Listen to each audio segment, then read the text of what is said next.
Hola, perdona, estoy un poco confundido. Estoy muy feliz de verte en el canal y tú suscríbete, dale like y no olvides escribir comentario, que disfrutes del video. Siempre serás la decepción de la familia.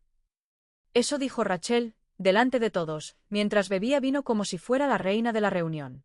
Su copa se inclinó justo, sus dedos se posaron en el tallo como si fuera de la realeza, y su voz se deslizó por la mesa, impregnada de ese veneno empalagoso que dominaba desde la infancia.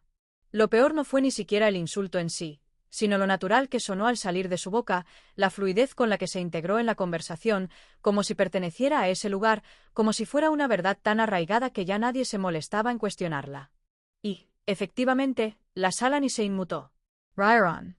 Todos y cada uno de ellos. El tío Jerry rió entre dientes con la cerveza como si acabara de contar un chiste de Toc-Toc. La tía Diane sonrió con sorna como una madre orgullosa viendo a su hija recitar una obra de teatro, e incluso mi madre, Dios me ayude, intentó ocultar su sonrisa tras un sorbo de su té dulce. Me senté allí, apretando el tenedor con demasiada fuerza, con los nudillos apretados lo justo para que me diera cuenta, pero no para que a los demás les importara. Siempre ha sido así, ¿no? Siempre era yo quien notaba las grietas en mi piel mientras todos los demás miraban hacia otro lado, porque a nadie le importa ver la decepción. Simplemente te dejan ahí sentado, sonriendo educadamente, tragándote la amargura como si fuera tu guarnición, mientras la chica dorada revolotea por la vida dejando rastros de azúcar tras de sí. Rachel siempre ha tenido ese tipo de brillo a su alrededor. Ese brillo falso, filtrado por Instagram, que hace que la gente crea que lo tiene todo bajo control, incluso cuando se está desmoronando por dentro. Y de alguna manera, se aseguró de que todos creyeran que yo era el desastre. La que abandonó la escuela de posgrado porque quería trabajar en diseño, no en derecho. La que se casó por debajo de su potencial, como lo expresó tan elocuentemente la tía Diane durante una cena de Navidad hace 2 años. La que nunca tuvo hijos y, por lo tanto, en sus palabras, nunca entendió realmente lo que significa ser mujer.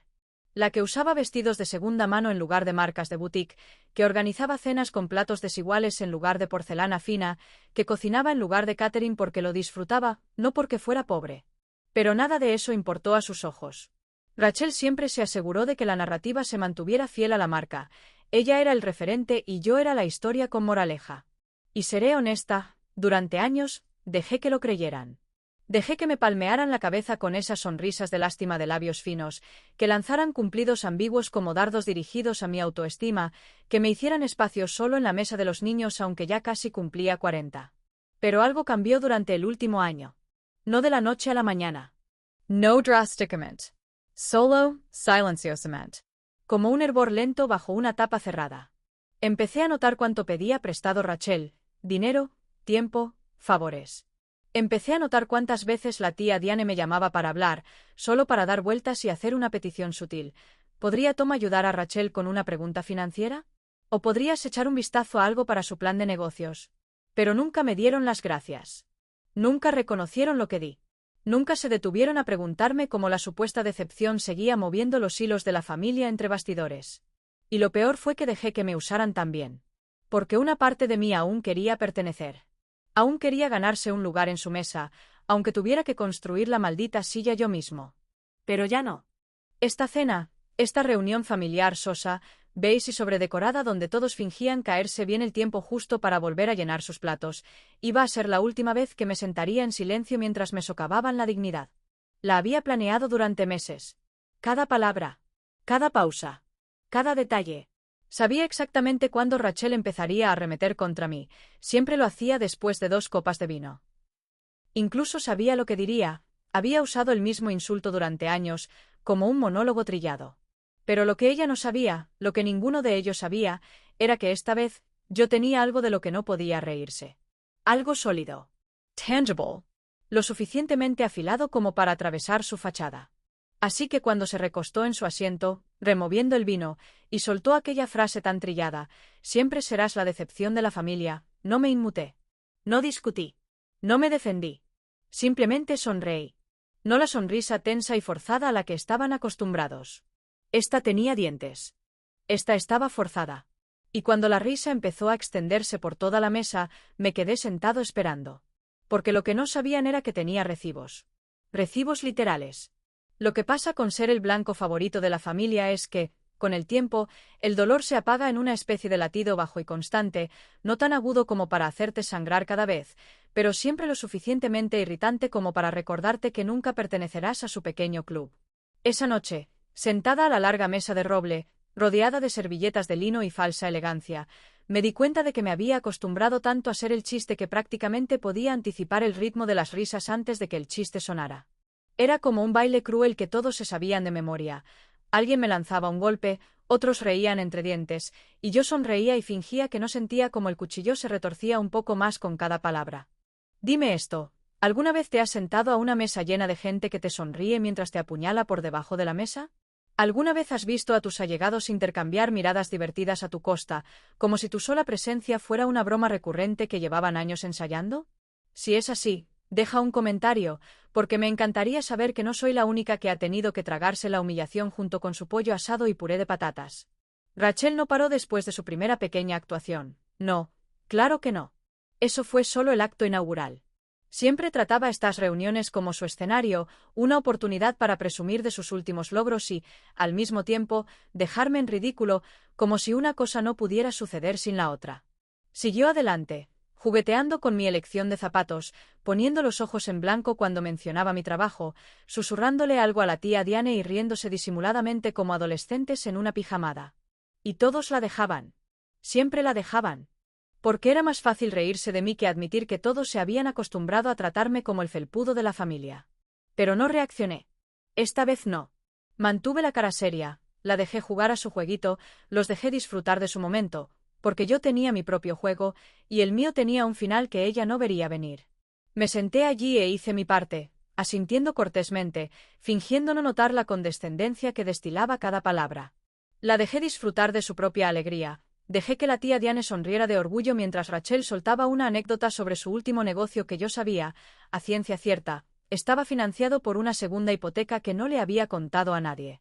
Pero no dije nada. Todavía no.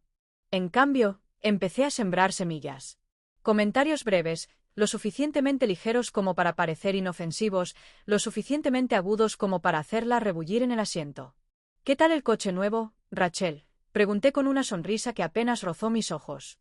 ¿Todavía te encantan esos asientos calefactables? He oído que las cuotas de esos alquileres de lujo pueden ser bastante elevadas. Se quedó paralizada un segundo, apenas un instante, y luego se rió, pero vi cómo sus dedos se apretaban alrededor de su copa de vino. Solo una pequeña grieta en su perfecta máscara de porcelana, nada obvio, lo justo para recordarle que alguien más podría saber más de lo que ella quería. Más tarde, mientras todos chocaban sus copas y se pasaban la cazuela de judías verdes demasiado salada, la tía Diane alzó la suya en un brindis. Por la familia, dijo con una sonrisa satisfecha, y por quienes sabemos casarnos bien. Me miró con una sutil indirecta disfrazada de cortesía. Otros, añadió, ladeando ligeramente la cabeza, bueno, algunos solo intentan seguir el ritmo. Y ahí estaba de nuevo, la misma melodía que llevaban años tarareando. La insinuación de que Tom y yo apenas sobrevivíamos, de que mi vida era un premio de consolación comparado con el supuesto éxito de Rachel. Ni siquiera me inmuté. Simplemente sonreí de nuevo, esta vez un poco más ampliamente, y asentí. Lo que la tía Diane no sabía, lo que ninguna de ellas parecía entender, era que a Tom no solo le iba bien. Estaba prosperando. Había construido su negocio desde cero, trabajando hasta altas horas de la noche y sacrificando los fines de semana mientras yo lo acompañaba en cada minuto agotador. Y mientras todos estaban demasiado ocupados burlándose de mis zapatos y cotilleando sobre mi tranquilo estilo de vida, habíamos construido en silencio una vida que la mayoría de ellos ni siquiera se podían permitir. ¿Y lo mejor? Yo manejaba la mayor parte. Me encargaba de la contabilidad, las inversiones, las compras de bienes raíces. Yo era quien hacía movimientos entre bastidores, acumulando activos mientras ellos se burlaban de mí por comprar en liquidación. Pero les dejé pensar lo que quisieran, porque su ignorancia era parte del placer que yo guardaba para después. Su arrogancia los había vuelto descuidados. Sobre todo, a Rachel. No tenía ni idea de todo lo que me había expuesto a lo largo de los años. Deslices casuales, contraseñas compartidas, correos electrónicos desesperados enviados a altas horas de la noche pidiendo ayuda con una cosita. Se creía intocable, que su fachada de perfección era impenetrable. Pero estaba equivocada. Muy equivocada. Porque justo cuando la noche llegaba a ese punto ideal, Ese momento en que la gente empieza a rellenar sus bebidas y todos están lo suficientemente llenos como para bajar la guardia. Rachel se inclinó y dijo: «Es una locura, pero acabo de revisar mi historial crediticio la semana pasada. Impeccable. Sigue por encima de 800. No puedo decir lo mismo de todos». Se rió, mirándome fijamente como si esperara que me retorciera, como si hubiera notado el último punto en un juego imaginario. Pero no me inmuté. Ni siquiera parpadeé. Simplemente la miré a los ojos y le dije: «¡Qué monada!». Luego di otro sorbo a mi bebida, despacio y con calma, y añadí: «Porque sé algo que tú no sabes». Y cuando su expresión de suficiencia flaqueó, solo por un segundo, sonreí. Porque sabía lo que venía después, y ella no tenía ni idea de la tormenta en la que acababa de meterse. La gente siempre asume que los callados no prestan atención, que quienes nos mantenemos al margen de las conversaciones o sonreímos educadamente ante cada desaire no vemos lo que realmente ocurre tras la cortina. Pero siempre he sido una observadora, de esas que coleccionan momentos, patrones, cambios de tono y nombres que se dejan caer como si fueran naipes, y he aprendido que cuando la gente piensa que eres inofensiva, baja la guardia de las maneras más reveladoras. Así fue como conseguí todo lo que necesitaba sobre Rachel, no mediante una confrontación dramática ni tácticas invasivas, sino con la misma arrogancia despreocupada que ella siempre me lanzaba, convencida de que nunca sería lo suficientemente inteligente como para ver detrás de su humo y sus espejos brillantes. Todo empezó hace 6 meses, cuando me llamó presa del pánico un domingo por la mañana, con la voz temblorosa y débil, con esa alegría forzada que usa cuando está aterrorizada, pero fingiendo tener el control. Dijo que necesitaba un poco de ayuda con un problema temporal de liquidez, que era simplemente su forma delicada de decir que había vuelto a sobregirar su cuenta corriente y que ahora se enfrentaba a un posible rebote de hipoteca. Recuerdo estar sentada en el porche con el café enfriándose en la mano mientras ella soltaba excusas sobre el retraso en el pago de un cliente y un malentendido con su contable. Parecía desesperada pero educada, como si hubiera ensayado su discurso frente al espejo antes de marcar mi número. La mayoría de la gente podría haberme ofrecido un préstamo o unas palabras de aliento, pero algo en el momento no me pareció del todo oportuno. Rachel nunca acudía a mí en busca de ayuda a menos que no tuviera otra opción, y su repentina vulnerabilidad me pareció falsa. Así que le dije que lo pensaría, colgué y abrí mi portátil. Lo que Rachel no sabía, y que nadie en la familia se había molestado en recordar, era que yo había pasado años en análisis financiero antes de dedicarme al diseño. Aún mantenía mi certificación al día, conocía todas las herramientas y tenía acceso a los sistemas que me permitían obtener un informe crediticio discretamente, sin la menor sospecha. Y cuando lo hice, bueno, digamos que fue peor de lo que esperaba. No busqué venganza esa mañana. De verdad que no. Pero cuando vi esas señales de alerta aparecer como señales de advertencia en un camino en llamas, algo en mí cambió. Rachel no solo estaba pasando apuros, sino que se estaba ahogando. Pagos atrasados en 4 tarjetas de crédito diferentes, una cuenta de tienda en mora, un alquiler de lujo con 90 días de retraso y 2 cuentas cerradas de bancos que claramente habían decidido que era más problemática de lo que valía. Su puntuación crediticia de más de 800 era una fantasía, una mentira que no dejaba de decir porque admitir la verdad significaría romper los cimientos sobre los que había construido toda su personalidad. ¿Y lo peor? El dinero con el que había estado viviendo ni siquiera era suyo. Resulta que la tía Diane, la reina de la condescendencia, había estado metiendo dinero en secreto en la vida de Rachel para guardar las apariencias. La misma tía Diane que hacía comentarios mordaces sobre el trabajo de mi marido y mi falta de bolsos de diseño me había estado pidiendo prestado discretamente, con el pretexto de ayudar con las reformas de la iglesia y préstamos puente temporales, para luego entregárselo a su hija como si surgiera de su propia y profunda generosidad. Yo las había ayudado a ambas, al principio sin darme cuenta, y luego con cada vez mayor claridad, y no solo era insultante, sino poético en el peor sentido. Así que no confronté a Rachel. No la denuncié ni le exigí que me devolviera el dinero, ni siquiera le envié un correo pasivo-agresivo. Esperé, observe, y planeé. Porque lo que pasa con los juegos es que la gente como Rachel siempre cree que tiene todas las cartas. Pero yo ya no era solo un jugador. Era el que repartía y había manipulado las cosas hacía semanas. Esa noche, durante la cena, empecé a dejar caer migas de pan como un gato aburrido jugando con un ratón. Últimamente he estado leyendo mucho sobre burbujas crediticias, dije con indiferencia mientras pasaba la cesta del pan. ¿Sabías que un solo pago atrasado puede bajar tu puntuación 60 puntos? Rachel se estremeció. La tía Diane se aclaró la garganta. Sonreí.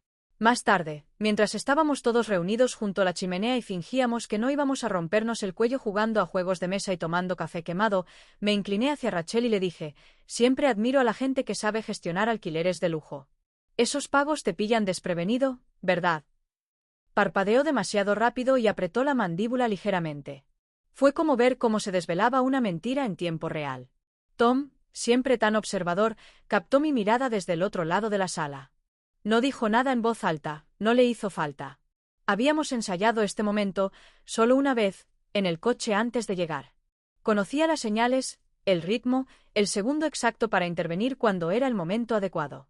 Y lo vi en sus ojos, la pregunta flotando en el aire como la última ficha antes de que un castillo de naipes se derrumbe. Se inclinó hacia mí, en voz baja pero firme. ¿Estás listo?, preguntó, lo suficientemente alto para que solo yo lo oyera. Y asentí, no solo porque estaba lista para terminar con la farsa, sino porque finalmente había llegado el momento en el que todo lo que creían saber sobre mí se derrumbaría como una ruleta manipulada que gira fuera de control.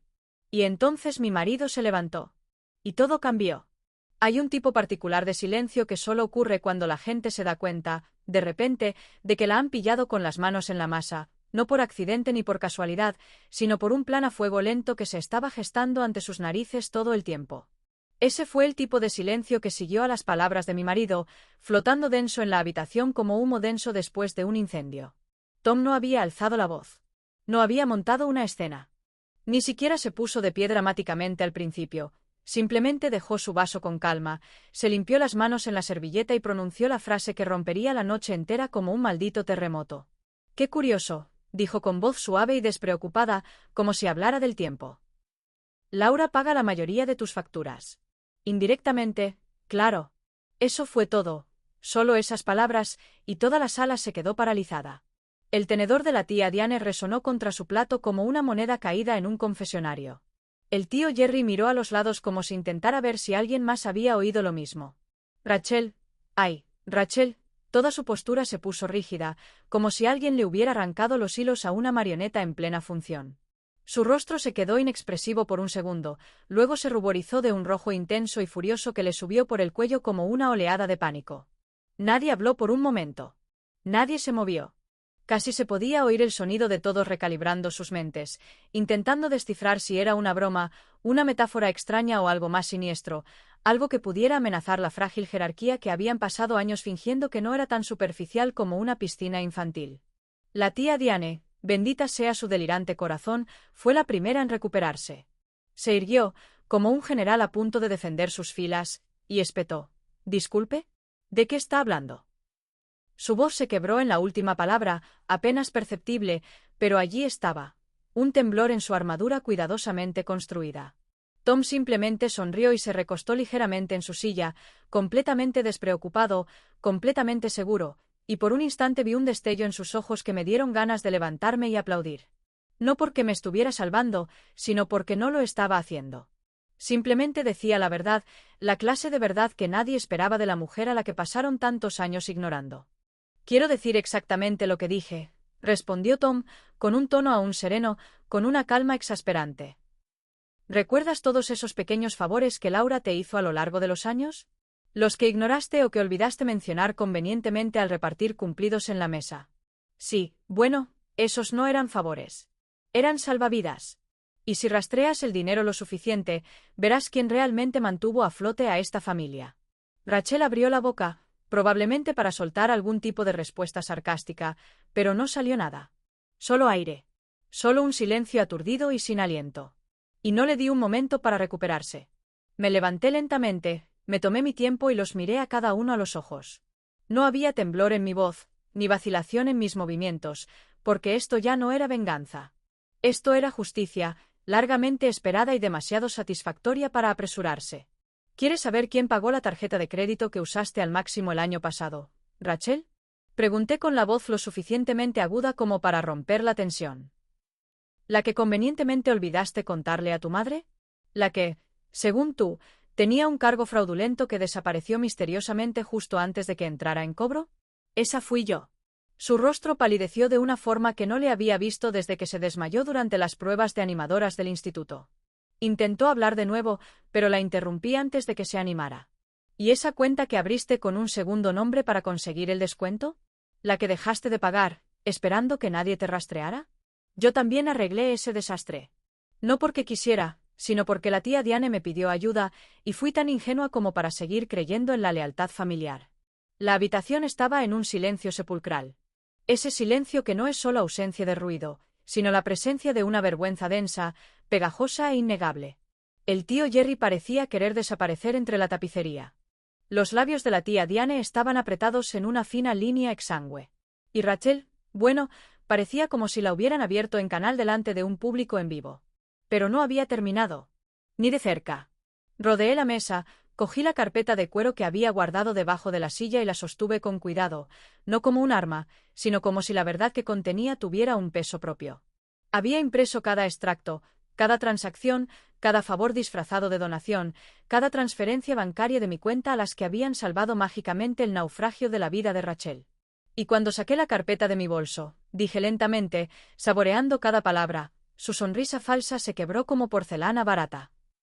Hay algo profundamente satisfactorio en ver a un mentiroso retorcerse ante una prueba irrefutable, especialmente cuando ese mentiroso ha pasado años de pie en un pedestal construido con tu silencio.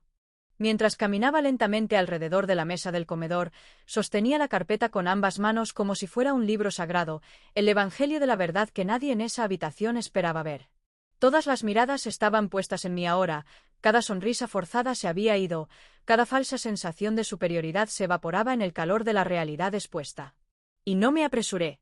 Me tomé mi tiempo para abrirla, despegando la solapa de cuero pulido para revelar página tras página de documentación impresa, estados de cuenta, saldos, historiales de pago, desgloses de transacciones, recibos de transferencias, todo cuidadosamente organizado, en mi toque favorito, resaltado con un marcador amarillo grueso para un énfasis dramático.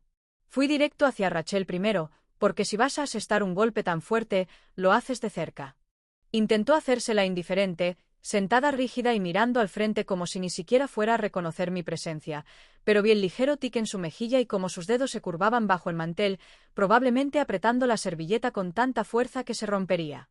Dejé caer la primera página justo delante de ella, junto a su copa de vino vacía.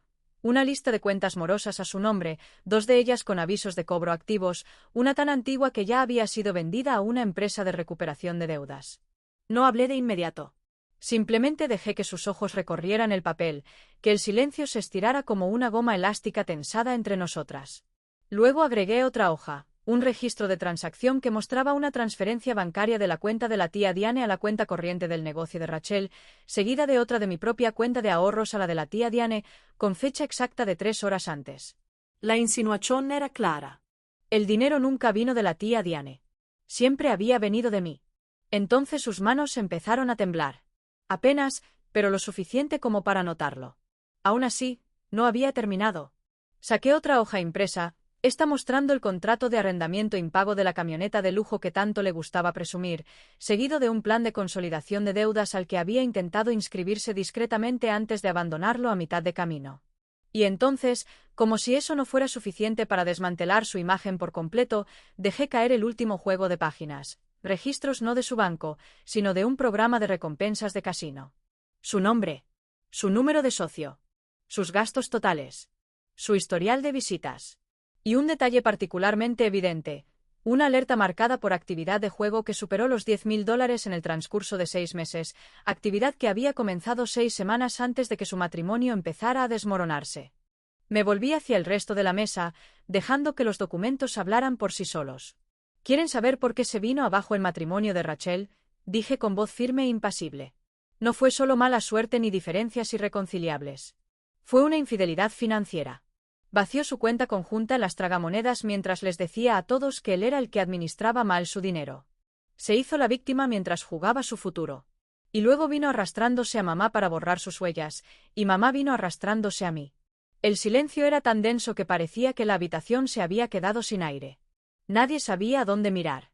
El tío Jerry tenía la boca ligeramente abierta, con el tenedor aún a medio camino de los labios, olvidado en la mano. La tía Diane palideció como un papel, su compostura se desmoronó en un instante, aferrándose a los brazos de la silla como si intentara contenerse para no desmoronarse por completo. Fue el tío Jerry quien finalmente rompió el silencio, y lo admito, no me lo esperaba. Siempre había sido callado, de esos que asentían educadamente pero rara vez tomaban partido. Pero ahora se aclaró la garganta y miró directamente a Rachel con una mirada de decepción que me dolió más que cualquier cosa que yo hubiera dicho. Siempre supe que no eras la santa que pretendías ser, murmuró, sacudiendo la cabeza lentamente. Pero, maldita sea, no pensé que estuvieras tan metida en el lodo. Fue entonces cuando la tía Diane se levantó tan rápido que su silla chirrió ruidosamente contra el suelo. No dijo ni una palabra. Simplemente giró sobre sus talones y salió furiosa del comedor, haciendo un ruido seco contra las baldosas mientras desaparecía por el pasillo. Sin despedirse. Sin defenderse. Solo silencio y vergüenza que la seguían como el olor a podrido. Rachel la siguió con la mirada, visiblemente temblorosa, con el rostro desmoronado por el peso de todo aquello que no podía explicar. Y por primera vez desde que crucé esa puerta, me sentí verdaderamente tranquilo. No reivindicado, ni triunfante, solo firme. Como si algo en mí finalmente hubiera encontrado la calma después de años de ser conmovido y sacudido por sus burlas. Miré a Rachel una última vez, luego me volví hacia el resto. Todos esos familiares que habían permanecido en silencio mientras ella se burlaba de mí, todos esos parientes que nunca se pusieron de pie cuando yo era el que estaba siendo criticado. Enderecé los hombros, cogí mi bolso y dije, «¡Qué decepción! ¿Eh? ¡Qué curioso! Yo pago por tu estilo de vida». Entonces salí, no con un portazo dramático ni alzando la voz, sino con la serena dignidad que nunca esperaron de mí. Y al salir al aire nocturno, algo cambió detrás de mí, algo que ninguno de ellos podría deshacer. Pero lo que sucedió después, nadie lo vio venir. Después de esa noche, la familia nunca volvió a ser la misma, y la verdad es que no esperaba que volviera la ilusión de normalidad que creíamos tener. Rachel desaparecía de todas las reuniones familiares. Su ausencia dejaba un extraño vacío, un hueco en la mesa que nadie parecía querer llenar. La tía Diane intentó disculparse varias veces, con la voz temblorosa en las llamadas incómodas y las invitaciones forzadas a un brunch, pero cada intento parecía más una forma de controlar los daños que un remordimiento genuino. Nunca admitía del todo que se había equivocado, ni con Rachel, ni conmigo, ni mucho menos consigo misma, así que rechacé cortésmente cada ofrecimiento con la misma amabilidad distante que tan bien me había enseñado. Sin embargo, lo más extraño de este periodo posterior no fue la ausencia de Rachel ni las disculpas vacilantes de Diane, fue el cambio en el resto de la familia, una extraña inversión de roles que jamás podría haber imaginado. De repente, todos fueron excesivamente amables conmigo, evadiendo las conversaciones como si mi dignidad fuera una frágil figura de porcelana que pudiera romperse si alguien hablaba demasiado alto. Pasé de invisible a venerada casi de la noche a la mañana, y la ironía no pasó desapercibida para mí. Sabía que su respeto no era genuino, era miedo, mezclado con vergüenza y una buena dosis de culpa. Aún así, sonreí y asentí con cortesía ante sus torpes intentos de reconciliación, sabiendo que bajo sus cautelosas cortesías yacía la incómoda comprensión de que la supuesta decepción familiar siempre había tenido más poder del que creían. Me hizo pensar en la extraña relación entre el dinero y las heridas. El dinero no podía curar el dolor que había cargado durante décadas, esos innumerables momentos en que los insultos cuidadosamente dirigidos de Rachel habían socavado mi autoestima o las indirectas sutiles de la tía Diane habían reforzado la idea de que, de alguna manera, yo era inferior. El dinero no repararía las lágrimas nocturnas que había derramado sola, sintiéndome como una forastera en mi propia familia, y ciertamente no podría recuperar los años que perdí intentando ganarme su aprobación. Pero el dinero tenía una cualidad notable: podía exponer las verdaderas serpientes que se escondían bajo la hierba. Podía hacer que las máscaras se cayeran y que las verdades salieran a la luz, y solo por eso, siempre estaría agradecida. Pero incluso con Rachel fuera de la vista, algo más persistía, algo aún más oscuro, algo que había descubierto en su enmarañada red de caos financiero. Cuando consulté su informe crediticio, encontré algo más que deudas de juego y tarjetas al límite. Enterrada en lo más profundo de sus registros había otra cuenta, abierta bajo un nombre que no era el suyo. Un alias ingenioso que se había inventado para mantener algo oculto, algo mucho más personal y destructivo que meras indiscreciones financieras. Al principio, lo pasé por alto, asumiendo que era otro intento turbio de evadir a los acreedores. Pero al indagar más, me di cuenta de que la verdad era mucho más fea. Rachel había estado pagando habitaciones de hotel, escapadas secretas, cenas discretas, todo meticulosamente oculto bajo el alias que debía haber asumido como intocable. Pero en su desesperación y arrogancia, cometió un grave error. Relacionó esta identidad falsa con sus cuentas personales más de una vez. No tardó mucho en rastrear su rastro de migas de pan cuidadosamente oculto hasta el corazón de una aventura secreta, una relación tan escandalosa e imprudente que habría devastado a toda la familia. Porque la persona que Rachel había elegido para su romance oculto no era un desconocido cualquiera. Era alguien íntimamente cercano, alguien en quien todos confiábamos, alguien cuyo nombre destrozaría lo poco que quedaba de nuestra unidad familiar. Al principio, me sentí mal. Luego furioso. Luego, extrañamente tranquilo. Tenía en mis manos el poder de aniquilar a Rachel por completo, de desmantelar lo que quedaba de su imagen cuidadosamente cuidada y verla desmoronarse frente a todos a quienes había engañado. Pero mientras consideraba esa posibilidad, dándole vueltas noche tras noche, comprendí algo aún más poderoso. Conocer la verdad y elegir el silencio podía ser su propia forma de justicia. Rachel viviría cada día esperando a que cayera el zapato, sin saber nunca si yo finalmente hablaría, ni cuándo. Sudaría, ansiosa y paranoica, cada vez que nuestros caminos se cruzaran, atrapada en una prisión construida enteramente con su propia culpa. Así que guardé silencio, dejando que el secreto se aferrara a nosotros como una deuda tácita, una deuda que jamás podría ser pagada ni borrada. No quería su perdón, y desde luego no necesitaba su gratitud, solo necesitaba verla comprender, lenta y dolorosamente, que la supuesta decepción familiar siempre había tenido la última carta en la mano, la verdad que no podía eludir. Y cada vez que nos veíamos obligadas a estar en la misma habitación, Rachel se encogía, con la mirada nerviosa, la voz quebrada por la ansiedad, la amenaza tácita flotando en el aire entre nosotras. Ella sabía lo que yo sabía, y eso me bastaba. Era mi último regalo para ella, un recordatorio permanente de que algunas heridas nunca sanan del todo, algunas traiciones son demasiado profundas y algunas deudas simplemente no se pueden pagar, ni con dinero, disculpas ni promesas vacías de cambio. Al final, ese conocimiento se convirtió en mi venganza silenciosa, más satisfactoria que cualquier confrontación pública.